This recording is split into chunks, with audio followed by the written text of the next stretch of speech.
So the high today is that Chris and I have arrived in Munich, and we got here and it was a blissful 55 degrees, and it was chilly and wonderful, and we weren't sweating under our masks. So we got here and we checked in, and we got to just walk around the town and see what it was like, and enjoy the weird sights that we kept seeing. So that's the high. The low is that our taxi arrived probably 15 to 20 minutes earlier than we thought it would this morning, so we didn't really get to say goodbye to everyone the way we wanted to. We just sort of all piled in taxis and got out and ran to our to check in, so we didn't really get to say goodbye to one another. And then the uh-oh is that we found this massive church here, and since we visited a zillion churches on this trip, we decided to go in and see what it was like. And all the churches in Italy, on the signs when you walk in, say no tank tops, no shorts, no flash photography, no videography, any of those things. And the signs at this church said no ice cream, no dogs, no cheeseburgers, and no roller skates. So I'm not sure what happens in the churches here, but that was a weird sign. We're in Munich today, which is awesome because from the time I was a small child, I've always wanted to be in Germany, and the cards have never played in my favor until now. And it is so weird and wonderful here.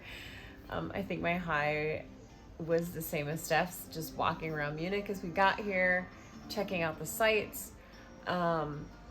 Things like watching a film crew film what looked like maybe a news crew filming a segment, but then they had this woman that was clearly staged that was coming over with an empty baby carriage, and he was like, "Hey ma'am, may I interview you?" It was very strange. Also, there was a headless accordion player, many odd things that were just delightful and weird and wonderful as we explored in Munich.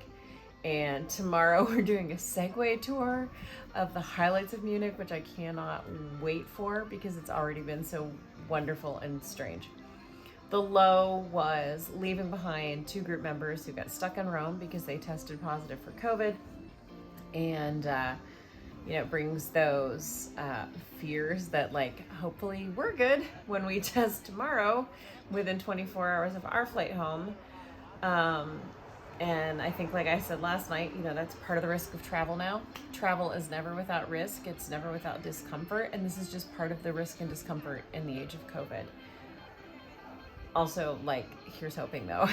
And then my today is that all throughout Italy, we kept seeing Pinocchio toys because Pinocchio is an Italian story and very popular. And one evening we were talking about the story of Pinocchio and what actually happens, and we're trying to piece together our remnants of childhood memories of watching Pinocchio, and they were very bizarre remnants of memories, and we thought there's no way this movie could possibly be that bizarre. So Steph and I watched it on the plane. I downloaded it ahead of time, and we watched it on our way flying from Rome to Munich.